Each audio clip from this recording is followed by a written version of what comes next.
Hello students, my name is Siddharth Jain, Assistant Professor from the Rajki Engineering College, Mahinpuri.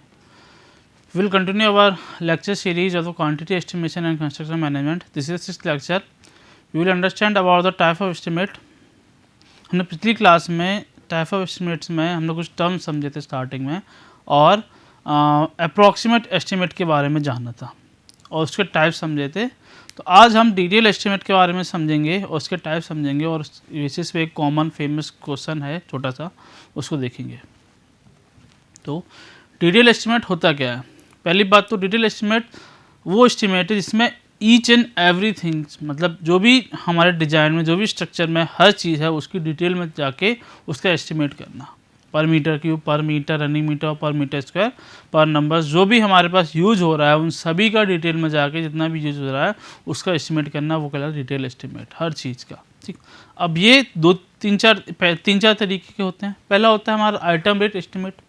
अब item rate estimate नाम से समझ में आ रहा है कि आइटम का रेट निकालना। तो हमारी स्ट्रक्चर में जो भी चीज़ें यूज हो रही हैं हर चीज़ का आइटम रेट एस्टिमेट निकालते हैं कि जो भी आइटम्स यूज हो रहे हैं, जैसे कितने कॉलम हैं, जितने डोर्स हैं, जितने हिंजेस हैं, जितने चेयर्स हैं, जो भी तरीके से यूज हो रहा है उस पर्टिकुलर हर चीज़ का एस्टिमेट करेंगे। वो कितने अमाउंट का है, कितनी थिकनेस है, उसका एस्टिमेट करेंगे और एक टेबल की हेल्प के साथ उसको देखेंगे। इस मेथड में आइटम रेट एस्टिमेट में हम दो टेबल बनाते हैं और दो टेबल बना के एस्टिमेट करते हैं। पहला होता है डिटेल्स ऑफ मेजरमेंट फॉर्म। इसमें हर चीज़ का जो भी हम आइटम्स यूज़ कर रहे हैं अपने स्ट्रक्चर में उनका डिटेल्स लिखते हैं, उनके मेजरमेंट लिखते हैं कि हम कोई बीम प्रोवाइड कर रहे हैं, उसमें कितना रीइंफोर्समेंट दे रहे हैं, वो कितना लेंथ का है, कितना विड्थ का है, कितना क्लियर कवर है, कितना कवर है, कितना डाया कवर है, कितना एरिया ऑफ रीइंफोर्समेंट है, उस तरीके की डिटेल्स देंगे। उसी तरीके से और चीज़ जो भी यूज़ हो रही हैं, ग्लासेस इतने यूज़ हो रहे हैं, डोर्स इतने यूज हो रहे हैं, हिंजेस इतनी लग रही हैं, विंडोज़ कितनी लग रही हैं, उस तरीके की सारी डिटेल्स देंगे। उसको एक टेबल में बना लेते हैं, उसको बोलते हैं details of measurement form. Then उसका जो अमाउंट होता है, उस अमाउंट के बाद जो एस्टिमेशन निकलता है, उसका जो क्वांटिटी निकालने के बाद वो हम दूसरे टेबल में बनाते हैं, दूसरा टेबल बनाते हैं, दूसरा फॉर्म तैयार करते हैं जिसको हम बोलते हैं एब्स्ट्रैक्ट ऑफ एस्टिमेशन फॉर्म। इसमें जो भी हमारे पास डिटेल दिखी हुई हैं उसकी जो क्वांटिटी आई है उस क्वांटिटी का रेट निकाल के हम क्वांटिटी का एस्टिमेशन कर देते हैं और सारे एस्टिमेशन को अलग अलग तरीके, सारे आइटम्स के एस्टिमेशन को अलग अलग तरीके से लिख लेते हैं, एंड में समेशन कर देते हैं। ठीक, तो दो तरीके से टेबल बनाते हैं आइटम रेट में। यही मेन एस्टिमेट है फॉर द डिटेल एस्टिमेशन जो इनिशियली किया जाता है after the administrative sanction of the project. Okay, तो इसमें दो तरीके टेबल बनाएंगे। पहले डिटेल ऑफ मेजरमेंट जिसमें सारे आइटम्स का, सारी चीज़ों का, सारे ऑब्जेक्ट का जो हमारे घर में यूज हो रहा है, जो कंस्ट्रक्शन में यूज हो रहा है उसकी डिटेल्स लिखेंगे मेजरमेंट के साथ, कितनी लेंथ, विड्थ, हाइट, कितने नंबर ऑफ चीज़, कितना रनिंग मीटर में, उस सभी तरीके से लिखेंगे।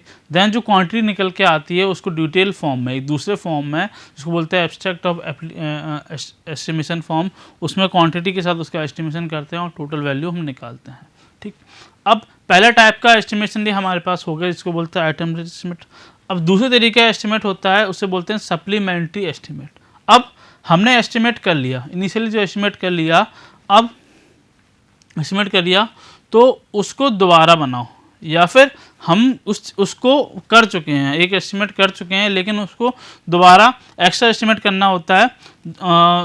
एक्स्ट्रा एस्टिमेट करना तो कुछ चीज़ों का, जैसे हमने कोई कंस्ट्रक्शन कर लिया, उसमें लिफ्ट प्रोवाइड नहीं की, अब बाद में हमें लिफ्ट प्रोवाइड करनी है तो उस लिफ्ट का एस्टिमेट दोबारा करेंगे इस पूरे कंस्ट्रक्शन प्रोजेक्ट को लेके, उसको बोलते हैं सप्लीमेंट्री एस्टिमेट। जो ये एक्स्ट्रा एस्टिमेट है जिसको प्रिपेयर करते हैं कंस्ट्रक्शन बिल्डिंग में, जो जिसका एस्टिमेट ऑलरेडी हो चुका है। ठीक, दो तरीके एस्टिमेट समझे। पहला आइटम रेट जिसमें हम हर आइटम का चूज़ करके उसका एस्टिमेट करते हैं with the help of the measurement of the each item. And supplementary estimate कुछ चीज़ रह जाती है दोबारा एस्टिमेट करते हैं सप्लीमेंट्री थिंग्स का, तो उसको बोलते हैं अपन सप्लीमेंट्री एस्टिमेट। नाउ तीसरी एस्टिमेट आता है, वो डिटेल एस्टिमेट में आता है revised estimate. What is the revised estimate? अब नाम से समझ में आ रहा है रिवाइज कर रहे हैं। ये वो एस्टिमेट है जब हम किसी और ऑलरेडी एस्टिमेटेड कंस्ट्रक्शन प्रोजेक्ट का एस्टिमेट दोबारा करते हैं। अब दोबारा क्यों करते हैं? अब रिवाइज एस्टिमेट दो कंडीशन पे किया जाता है, दो कंडीशन में किया जाता है। पहली कंडीशन क्या है? पहली कंडीशन है कि हमारा जो टोटल प्रोजेक्ट कॉस्ट आई है किसी भी कंस्ट्रक्शन प्रोजेक्ट की, वो टोटल वो जो एक्सपेंडिचर है, जो खर्चा है हमारे प्रोजेक्ट का, वो हमारे एस्टिमेटेड कॉस्ट से ज़्यादा आ गया। कितना ज़्यादा आ गया? 5%, 5% या उससे ज़्यादा आ गया, तो हमको टोटल एस्टिमेट को दोबारा रिवाइज करना होगा, क्योंकि हमारा जो एक्सपेंडिचर है वो ज़्यादा आ रहा है और हमको जो पैसे चाहिए वो ज़्यादा चाहिए, तो उसके लिए और सैंक्शंस लगेंगे और अप्रूवल्स लगेंगे, पैसे और चाहिए। तो उस टोटल एस्टिमेट को हमको दोबारा करना होता है, उसको बोलते हैं हम रिवाइज एस्टिमेट, पहली कंडीशन। तो दूसरी कंडीशन क्या? किसी पर्टिकुलर पार्ट का, जैसे बीम्स बना रहे हैं या कंक्रीटिंग में जितने कंक्रीटिंग में एस्टिमेट किया गया है, वो कंक्रीटिंग में हमारा पर्टिकुलर एस्टिमेट ज़्यादा हो गया। कैसे हो गया? मार्केट वैल्यू थोड़ी ज़्यादा हो गई या किसी कारण कंटीन्यूसी के कारण ज़्यादा हो गया, तो पर्टिकुलर वैल्यू पर्टिकुलर थिंग में हमारा एस्टिमेट ज़्यादा हो गया, एक्सपेंडिचर ज़्यादा हो गया, तो तब हम रिवाइज करते हैं। लेकिन कितना ज़्यादा हो गया? अगर किसी पर्टिकुलर चीज़ में 10%, 10% से हमारा प्रोजेक्ट कॉस्ट बढ़ जाती है, तो हम उस पूरे एस्टिमेट को दोबारा करते हैं। हम उस पर्टिकुलर थिंग को दोबारा नहीं करेंगे, देन हम पूरे एस्टिमेट को दोबारा करेंगे। लेकिन अगर 10% से कम में है हमारा एक्सपेंडिचर बढ़ता है, तो हम रिवाइज नहीं करेंगे, हम कंटीजेंसी अमाउंट या कहीं दूसरे से उसको मैनेज कर लेंगे। लेकिन अगर 10% से ज़्यादा चला जाता है, तो हम पूरे एस्टिमेट को रिवाइज करेंगे, और जो रिवाइज एस्टिमेट निकलेगा, रिवाइज कॉस्ट निकलेगी, उसको सैंक्शन कराएंगे, उसको पास कराएंगे, देन अपना प्रोजेक्ट आगे बढ़ेगा। ठीक, दोबारा इसको आगे बढ़ेगा। नाउ अगला आता है हमारे पास annual repair and maintenance estimate. अब कि कोई किसी जगह को, किसी प्रोजेक्ट को रिपेयर की ज़रूरत होती है, मेंटेनेंस की ज़रूरत होती है, हर तरीके के कंस्ट्रक्शन प्रोजेक्ट को नहीं होती है। ये एस्टिमेट उन प्रोजेक्ट के किया जाता है जिसमें रिपेयर की ज़रूरत हो, मेंटेनेंस की ज़रूरत हो, जैसे रोड वर्क हमने प्रोजेक्ट कर लिया, लेकिन रोड वर्क में हमें ईयरली देखना पड़ेगा कहीं कि हमारी रोड टूट गई है, गड्ढे तो नहीं हो गए, तो उसको मेंटेनेंस के लिए हमको ईयरली एक एस्टिमेट चाहिए, ईयरली पैसा चाहिए। तो उसको बनाने के लिए जो एस्टिमेट होता है उसको बोलते हैं annual repair and maintenance estimate. so it is generally used for the road work construction. So these are the type of the detail estimates. Generally 4 तरीके के डिटेल एस्टिमेट हो गए हैं। मेनली हमारा आइटम डिटेल एस्टिमेट है, जो mainly किसी project के लिए तैयार किया जाएगा। देन किसी एक्स्ट्रा चीज़ को ऐड करने के लिए एस्टिमेट बनाते हैं, उसको सप्लीमेंट्री एस्टिमेट बोलते हैं। देन हमको रिवाइज करना हो, हमारा एस्टिमेशन कॉस्ट वो बढ़ गई है किसी कारणवश, ओवरऑल कॉस्ट अगर 5% बढ़ गई है, या हमारे किसी पर्टिकुलर थिंग में 10% से ज़्यादा बढ़ गई है, तो हमें पूरे एस्टिमेट को दोबारा रिवाइज करना होगा और दोबारा कुछ कॉस्ट निकलेगी, उसको सैंक्शन कराना होगा, देन अपना प्रोजेक्ट आगे बढ़ाया जाएगा। ओके, हमने और फाइनल आता है annual repair and maintenance cost. This is the estimate for the maintenance and repair purpose. ये उस प्रोजेक्ट के लिए होता है जिसमें मेंटेनेंस और रिपेयर की ज़रूरत पड़ती है, जैसे रोड वर्क हो गया और दूसरे टाइप के वर्क्स हो गए। कंस्ट्रक्शन के लिए हमें इस तरीके के एस्टिमेट की ज़रूरत नहीं पड़ती, क्योंकि वो एक जो कंस्ट्रक्शन किया जाता है वो एक ड्यूरेशन के लिए किया जाता है, 40-50 ईयर्स 100 ईयर्स के लिए, तो उसके लिए इतनी ज़रूरत नहीं पड़ती है। लेकिन जहाँ मेंटेनेंस की ज़रूरत पड़ती है, उसके लिए वहाँ पर annual repair and maintenance estimate बनाना पड़ता है। तो ये 4 तरीके टाइप हो गए हमारे डिटेल एस्टिमेट के। अब हम थोड़े और चीज़ें समझ लेते हैं, उसके बाद एक कॉमन फेमस क्वेश्चन करते हैं जो जनरली काफ़ी जगह पे यूज हुआ है। तो पहला टाइप आता है हमारा, मतलब अब टाइप्स हम कंस्ट्रक्शन समझ लेते हैं। तो पहला आता है हमारा पीटी कंस्ट्रक्शन वर्क या स्मॉल कंस्ट्रक्शन वर्क, जिसमें जो एक्चुअल कॉस्ट होती है वो हमारी 20,000 से कम, 20,000 से कम हो, उसको बोलते हैं पीटी कंस्ट्रक्शन वर्क। इसमें कम हो तो इसमें जो प्रॉफिट होता है किसी भी कॉन्ट्रैक्टर का, वो 15% होता है, हमने पढ़ा था, क्योंकि स्मॉल प्रोजेक्ट के लिए। फिर आता है हमारा कुछ माइनर, जिसमें 20,000 से लेके 1 लाख तक का प्रोजेक्ट होता है, उसको बोलते हैं माइनर कंस्ट्रक्शन वर्क। इसमें भी प्रॉफिट जो होता है वो करीब 15 और 10% के आसपास होता है। And for the major construction work, इसमें जो प्रोजेक्ट कॉस्ट होती है, उसमें जो प्रॉफिट होता है वो होता है 8% से 10% के आसपास। This is called as a major construction work, जिसमें प्रोजेक्ट कॉस्ट हमारी 1 लाख से ऊपर आ रही है। This is okay. अब हम एक क्वेश्चन करने जा रहे हैं, उससे पहले हम कुछ चीज़ें समझ लेते हैं जो हम नोट में समझ लेते हैं कि 1 metre cube of dry mortar, जो ड्राई मोटर होता है, जो the mixture of sand and cement, जिसमें वाटर ऐड नहीं किया गया, उसका जो वॉल्यूम होता है, वाटर ऐड करने के बाद कुछ एक्सपांड हो जाता है। ओके, तो ड्राई मोटर का जो वॉल्यूम होता है वो 1.33 times of the wet mortar. And also the 1 metre cube of dry concrete का जो वॉल्यूम होता है वो होता है 1.54 metre cube of wet concrete. Okay, ठीक है। अब हम एक क्वेश्चन समझते हैं, फेमस क्वेश्चन, उस क्वेश्चन के सॉल्व करने का ट्राई करते हैं और इस चीज़ों को समझने की कोशिश करते हैं। यहाँ पे एक क्वेश्चन लिखा हुआ है, calculate the number of bricks sand for the 1 metre cube of brick work if the mortar is prepared for 1:3। सबसे पहले हम क्वेश्चन को समझ लेते हैं, क्वेश्चन क्या कह रहा है। क्वेश्चन ये कह रहा है कि हमें नंबर ऑफ ब्रिक्स कैलकुलेट करनी है, सीमेंट कैलकुलेट करना है, सैंड कैलकुलेट करना है for 1 metre cube brick work if the mortar is prepared for 1:6। मतलब हमारे पास नंबर ऑफ ब्रिक्स पता करनी है,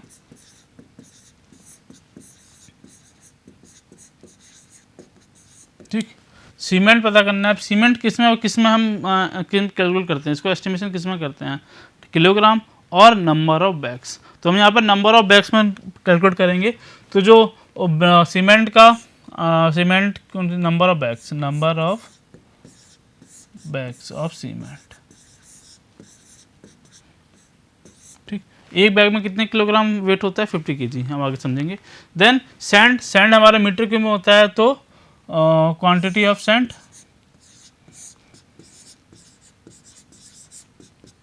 इसको समझेंगे for 1 metre cube brick work.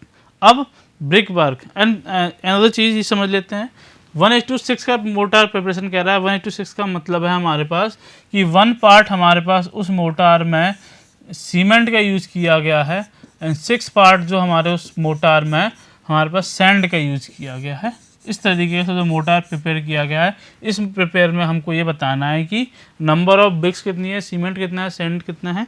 अब जो ब्रिक वर्क किया गया है, हमारे कंस्ट्रक्शन में, हमारे इस 1 मीटर क्यूब ब्रिक वर्क, उसकी क्वांटिटी कितनी है, वो है 1 मीटर क्यूब ब्रिक वर्क। सबसे पहले तो हमको पहली चीज़ निकाल, number of BRICS. Number of BRICS क्या होता है, जो ब्रिक्स। अब 1 मीटर क्यूब में हमको किस तरीके का साइज देना पड़ेगा। ये हम मोटार अप्लाई कर रहे हैं, तो हम इसमें स्टैंडर्ड साइज लेंगे कि नॉमिनल साइज लेंगे।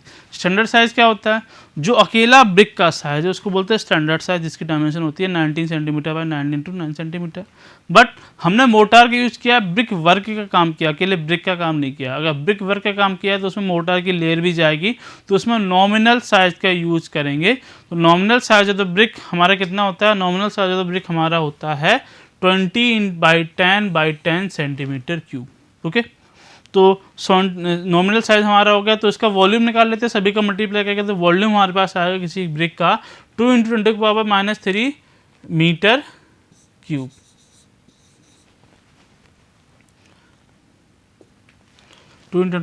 Metre cube. This is a volume of a 1 metre cube brick work, not a brick. This is the volume of 1 metre cube brick work, 2 × 10⁻³ metre cube. Now what is the number of bricks. अब हमारे पास one brick का volume आ गया है। एक brick का volume कितना है, 2 × 10⁻³ metre cube. So total number of bricks निकालेंगे, तो 1 मीटर क्यूब ब्रिक वर्क को डिवाइड कर लेते हैं हम 1 मीटर के वॉल्यूम से। समझाता हूँ, 1 मीटर क्यूब ब्रिक वर्क हमारे पास कुछ होगा,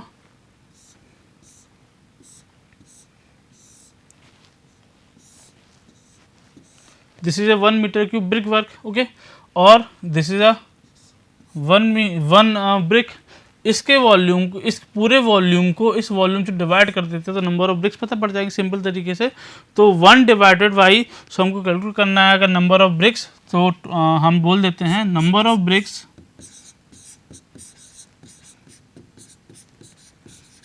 equal to total volume of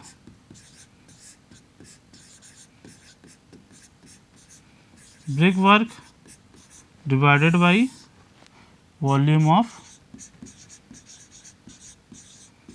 1 brick.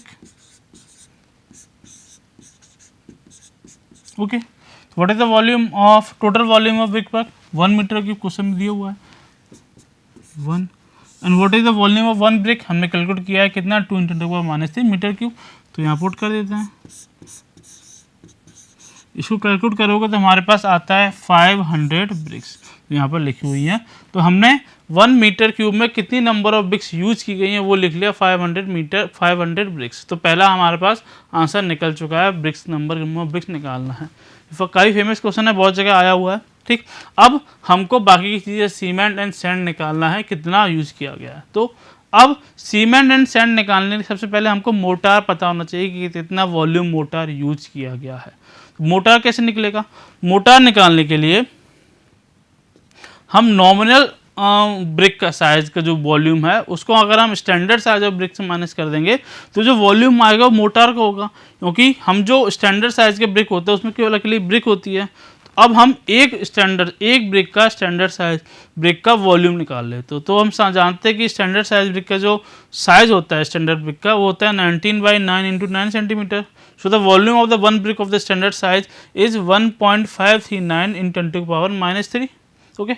अब हम इससे अगर नॉमिनल साइज की ब्रिक के वॉल्यूम को अगर हम वॉल्यूम स्टैंडर्ड साइज की ब्रिक के वॉल्यूम माइनस करेंगे तो जो वॉल्यूम निकलेगा वॉल्यूम किसका निकलेगा? वो वॉल्यूम निकलेगा मोटार का। ओके, तो वॉल्यूम का मोटार का वॉल्यूम निकल गया तो ध्यान हम बाकी चीज़ों का, क्योंकि मोटार किससे बना हुआ है? सीमेंट और सैंड से, इससे निकाल लेंगे। सो नाउ तो हमने total number of brick multiply किया तो जो वॉल्यूम आया हमारा 1 मीटर की, this is for the volume of standard brick of 1 metre cube brick work. Okay, normal brick का नहीं, स्टैंडर्ड ब्रिक का brick work. So the mortar कितना होगा? मोटार होगा 1 metre cube brick work minus this, तो the volume of mortar हमारे पास जो आएगा वो हमारे पास आ जाएगा 0.231 मीटर क्यूब। ये हमारे पास आ गया। अब ये मिक्सर किसका है? सीमेंट का, सैंड का, और जो प्रोपोर्शन है वो कितना है? 1:6। ओके, ठीक है। तो नाउ हम अब एक चीज़ हमने पढ़ी थी इस क्वेश्चन को पहले, कुछ नोट पढ़ा था कि 1 मीटर क्यूब ड्राई मोटार में कितना मीटर क्यूब हमारे पास वेट मोटार होता है। तो हमारे पास जो मीटर क्यूब आया उसको कन्वर्ट करना पड़ेगा। तो 1 मीटर क्यूब ड्राई मोटार में हमारा जो वो वॉल्यूम बढ़ जाता है वो जाता है 1 मीटर क्यूब और वेट मोटार, और हमारे पास जो वॉल्यूम आया मोटार का वो है 0.231। तो अल्टीमेटली जो फाइनल वॉल्यूम आएगा हमारे पास मोटार का उसमें मल्टीप्लाई करेंगे 1.33 का। हमने मल्टीप्लाई किया 1.33 का इंटू 1.33 इंटू 0.231 जो अल्टीमेटली हमारे पास आया 0.307 मीटर की। अब हम इस पर डील करेंगे, इस पर बात करेंगे, इससे निकालेंगे सीमेंट और सैंड की quantity for the use of 1 metre cube brick work. Okay, हमारे पास जो प्रोपोर्शन वो जानते कितना है? 1:6 का है। ठीक है, 1:6 का मतलब क्या है ये समझ लेते हैं। 1:6 का मतलब क्या है? 1:6 का मतलब है कि 1% जो हमारे पास है वो सीमेंट है और जो 6% हमारे पास है वो हमारे पास सैंड है।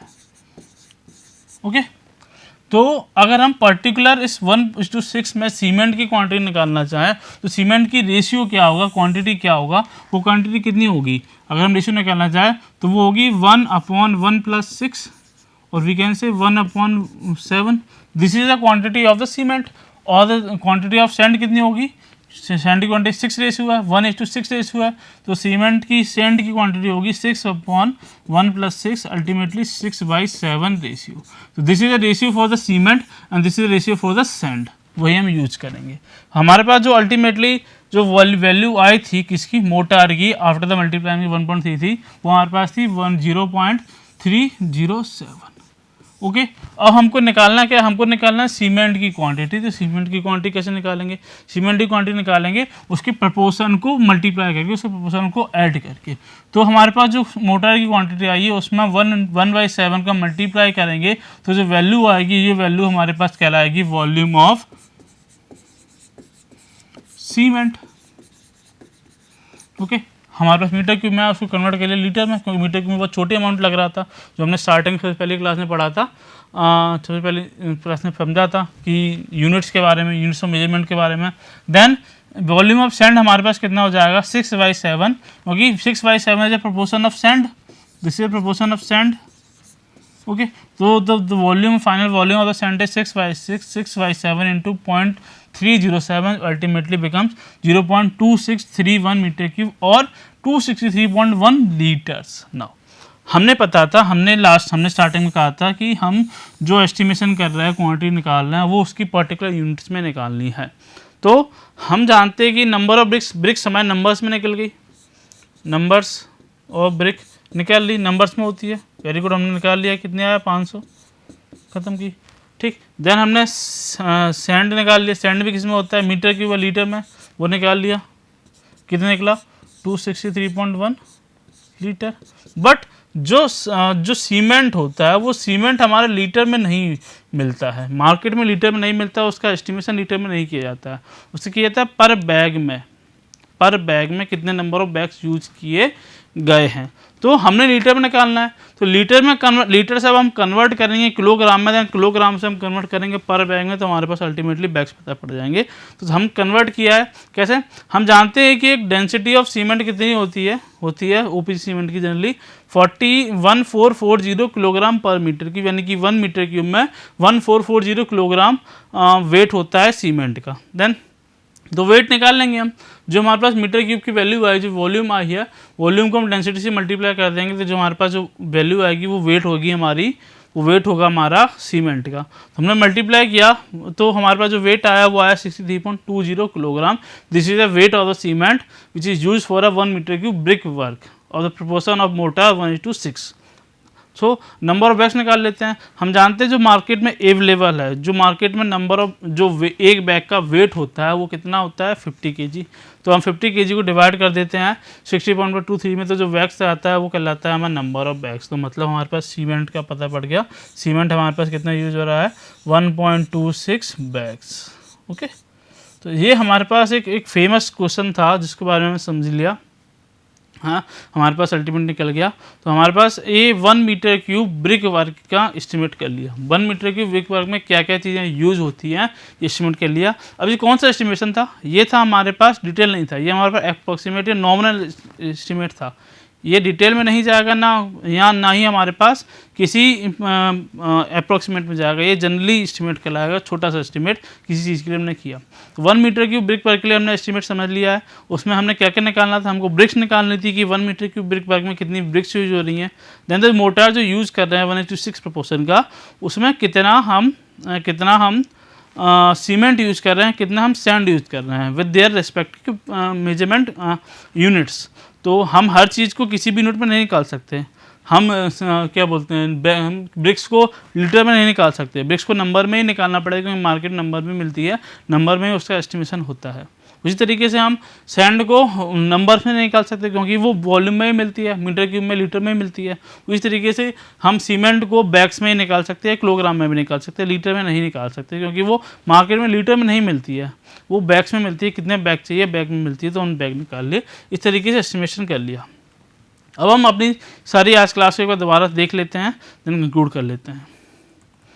हमने आज की क्लास में डिटेल एस्टिमेशन को समझा, डिटेल एस्टिमेट के बारे में समझा। सबसे पहले डिटेल एस्टिमेट के बारे में समझा क्या होता है। डिटेल एस्टिमेट में हम करते क्या है कि जो भी यूनिट्स यूज़ की गई हैं हमारे स्ट्रक्चर में, हमारे बिल्डिंग में, हर पार्ट को, हर कंपोनेंट की डिटेल में जाते हैं, उसके विड्थ वगैरह सब लेते हैं और उसका चार्ट बना के उसका एस्टिमेशन करते हैं, जो कहलाता है डिटेल एस्टिमेशन।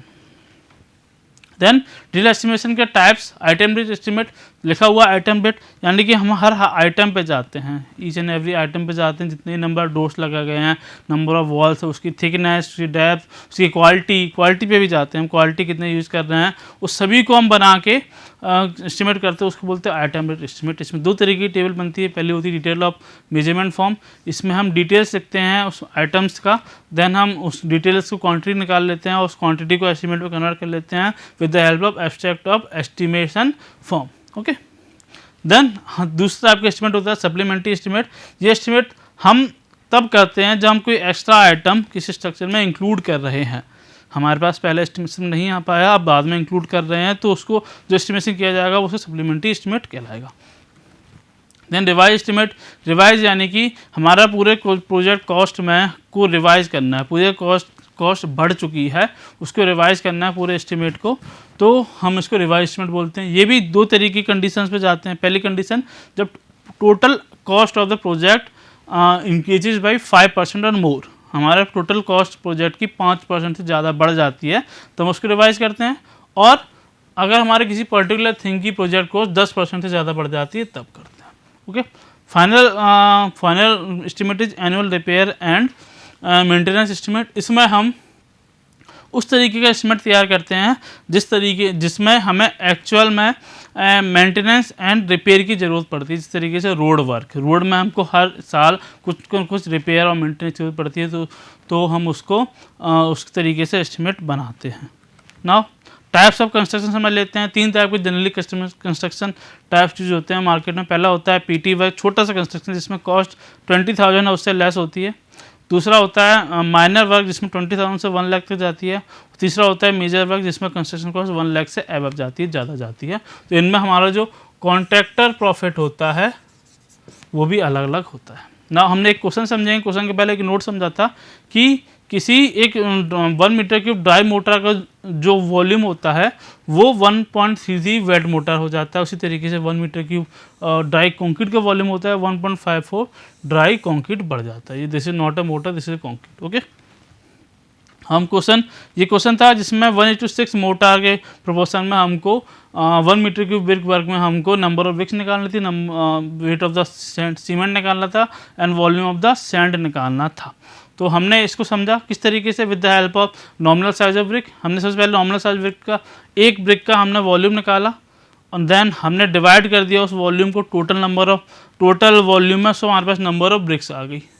देन हमको मोटार का वॉल्यूम पता करना था, तो नॉमिनल साइज ब्रिक का वॉल्यूम निकाला, उसमें हमने जो टोटल वॉल्यूम उसमें माइनस किया, तो जो वॉल्यूम आया हमारे पास वो हमारे पास कहलाया मोटार का वॉल्यूम। और इसको हमने 1:6 प्रोपोर्शन से हेल्प से हमने वॉल्यूम ऑफ सीमेंट निकाला एंड वॉल्यूम ऑफ सैंड निकाला। अब वॉल्यूम ऑफ सीमेंट ज़रूरत नहीं है क्योंकि किलोग्राम में चाहिए, तो वॉल्यूम ऑफ सीमेंट को हमने डेंसिटी से मल्टीप्लाई किया और वेट निकाला, और वेट में पर बैग का जो वेट होता है उससे डिवाइड किया, और जो बैग्स आया वो हमारे पास वेट ऑफ बैग्स कहलाए। ठीक है, आज हमने डिटेल एस्टिमेट के बारे में समझ लिया और उसके कुछ टाइप समझ लिए, और कुछ एक क्वेश्चन के बारे में समझा। क्वेश्चन देखा एक 1 मीटर ब्रिक वर्क का कैसा एस्टिमेट किया जाता है। इस तरीके से बड़े एस्टिमेट किए जाते हैं इन दोनों मेथड से। 2 method, central line and long wall and short wall, और डिटेल एंड अप्रॉक्सीमेट एस्टिमेट से हम सारे एस्टिमेट करते हैं किसी भी चीज़ के। आज की क्लास में हम इतने ही रखते हैं, आगे की क्लास कंटिन्यू करेंगे। Thank you.